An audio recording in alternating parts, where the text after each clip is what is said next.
Hey folks, welcome to Role of Law. Today I want to talk about treasure complications. Now, in most games, most treasure tends to be fairly uncomplicated, and this is often encouraged by the systems. So if a Dungeons & Dragons character gets 10,000 gold pieces, they can just spend that pretty freely. But the system also encourages that for gemstones, jewelry, artworks, etc. A $10,000 ring tends to spend as if it was cash. Now, of course, in the real world, that doesn't work because, of course, stealing 10 grand in cash is a lot easier to spend than a $10,000 ring. But this is generally encouraged because usually it's not a whole lot of fun to run through the whole fencing process. Players tend not to appreciate losing money on the dollar in the same way that a real person would if they're trying to fence a ring or that kind of thing. But I do think that there is a real purpose and a real place for treasure that can be complicated. And an example I'll give here is from the Firefly episode, The Train Job. They go in to steal some unknown valuables, and it turns out that those are badly needed medicines for the local town, which creates, of course, an ethical problem for them. What do? This drives the plot and creates a more interesting scenario. So typically, where I'm going to look at using treasure that might be a little more complicated is not sort of as a random item in a dungeon, but as something that'll be the focal point. If the characters are doing a heist, maybe that treasure might be complicated. Maybe they know ahead of time, maybe they find out midway through. Similarly, if it's a dungeon crawl, you can have this as a specific focus. They're going into the dungeon to get this item, and then they can plan around it or figure out how to deal with it. So, what kinds of complications can we use? I sort of use a bunch of keywords just kind of as touching off points, things to help me think of what kind of treasure I might be looking at as well. So, some possible sort of keywords or complications. Heavy.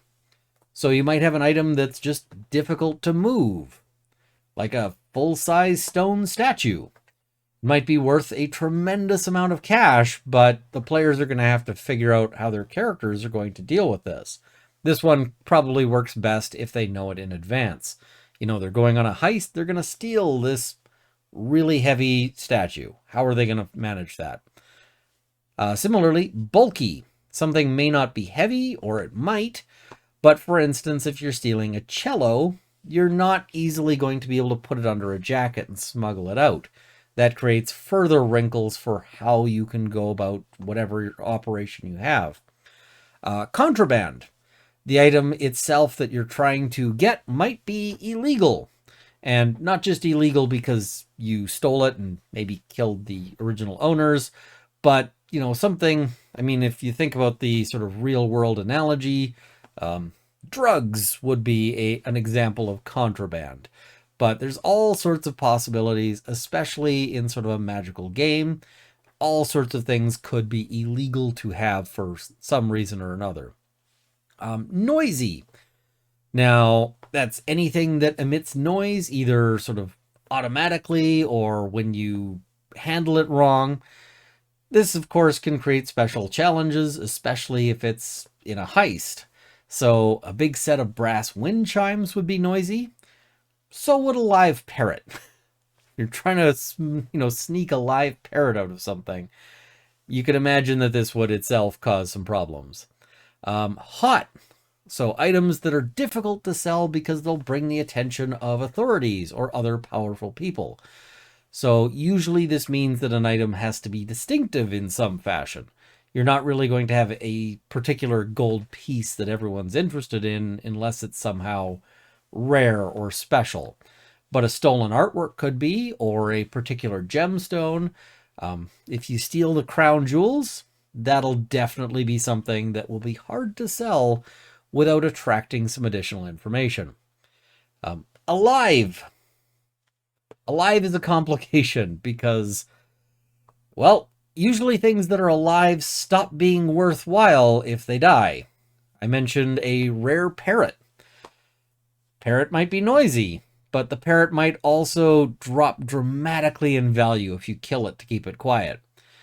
So this can also include things like if your operation is a kidnapping, well, that's another sort of alive problem for your loot. Alive usually as a complication means you have to keep it that way. Dangerous. So some things may actually be harmful. If you imagine stealing like a radioactive stone, that would be an example of something that is dangerous. Or a cursed ring might also be dangerous. So anything that is actively harmful or risky to hold on to. Hostile. So hostile loot implies something that is sentient or alive and is adverse in intent. It doesn't want to be stolen or taken or whatever else.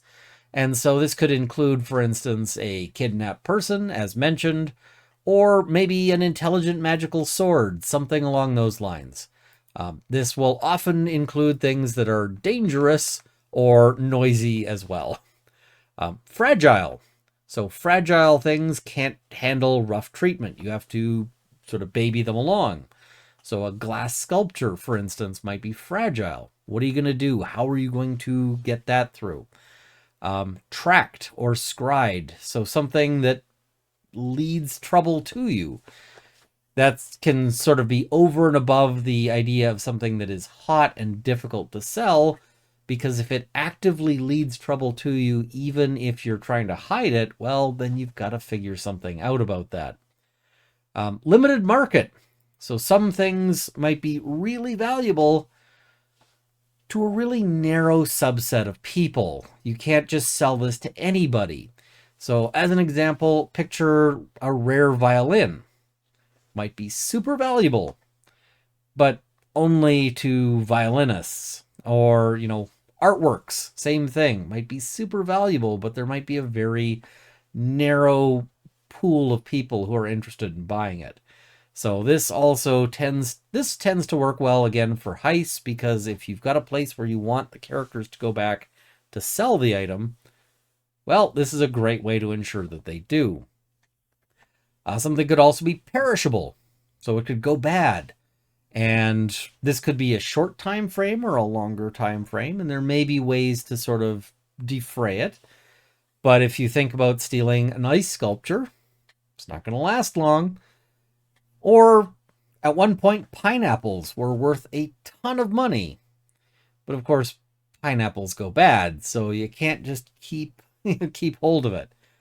Now, as mentioned, this should be something that you do sparingly. Not every treasure that your group finds should be, some bulky rare tapestry or, a talking parrot or something like that. Otherwise, A, it loses its sort of specialness, and B, you're just going to annoy your players. They're going to be going, when can we find some gold pieces? When can we do this? But as the main focus for some sort of heist or mission, it can be a really interesting aspect. When people are planning things out, if it's one thing if they're planning out how to steal like a rare gem, but if they're planning to steal, for instance, a noble's like personal carriage, well, now you've got a big item. You can't just put that in your pocket. And maybe the client needs it to be stolen in a way that nobody knows it's missing yet. So they have to do it quietly and possibly with some subterfuge, because maybe the client who's hired them to steal it wants to use that personal carriage, really distinctive, in order to set up another crime in order to frame the noble. So all of these things sort of create more thought, more planning, and you don't want to do that all the time, but it is something to save in your back pocket for sort of key moments or when you can make it build the plot. So anyway, thank you for watching. I just thought I'd share this as sort of one of the things I keep in my toolkit. But I hope you found this to be interesting or educational, and see you next time.